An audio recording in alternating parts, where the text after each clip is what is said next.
నంద్యాల జిల్లా ఆత్మకూరులో పులిగోర్ల కలకలంపై అటవీ శాఖ డిప్యూటీ డైరెక్టర్ విఘ్నేష్ అప్పావ్ స్పందించారు. బైక్ పై రహస్యంగా పులిగోర్లు తరలిస్తున్నారు అన్న పక్కా సమాచారంతో ఆకస్మిక దాడులు నిర్వహించినట్లు తెలిపారు.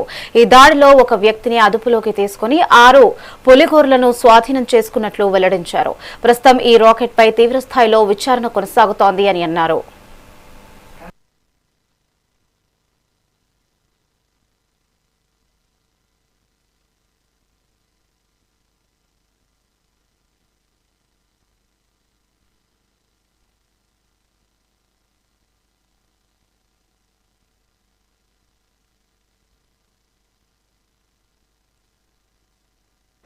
అందరికీ నమస్కారం.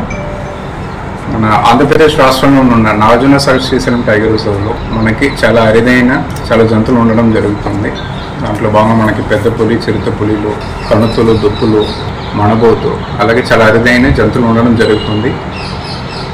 ఈ టైగర్ రిజర్వ్లో మన ఆత్మకూర్ ప్రాజెక్ట్ టైగర్ డివిజన్లో ఈరోజు మార్నింగ్ 5/7/2026 ఆ రోజు మార్నింగ్ మనకి ఒక ఇన్ఫర్మేషన్ రావడం జరిగింది. దాంట్లో భాగంగా ఆ ఇన్ఫర్మేషన్లో మనకి వైల్డ్ సంబంధించిన వైల్డ్ ఆర్టికల్స్ ఒక దగ్గర ఉండడం ఉంది, అలాగే మనకి ఇన్ఫర్మేషన్ రావడం జరిగింది. దాంట్లో భాగంగా యాక్చువల్లీ అంటే మనకి టీం ఫామ్ చేయడం జరుగుతుంది. సో దాంట్లో మన ఆత్మకూరు టౌన్లో ఒక వెహికల్లో మనము 6 వైల్డ్ లైఫ్ ట్రాఫిక్ని మనము సీజ్ చేయడం జరిగింది. అది మనం అబ్జర్వ్ చేసేటప్పుడు ఏంటంటే it is looking like a క్లా. మనము తెలుగులో మనము గోర్లు అని అంటాము.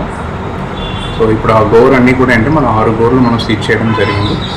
దాంట్లో భాగంగా ఎవరెవరిని మనము డిటైన్ చేసామో వాళ్ళతో ఇప్పుడు ఇంట్రాగేషన్ జరగడం జరుగుతుంది. సో ఫర్దర్ ఇన్వెస్టిగేషన్ కంప్లీట్ అయిన తర్వాత పూర్తి స్థాయిలో ఏం జరిగిందనేది మనం మీకు ఇవ్వడం జరుగుతుంది. అందరికీ నమస్కారం.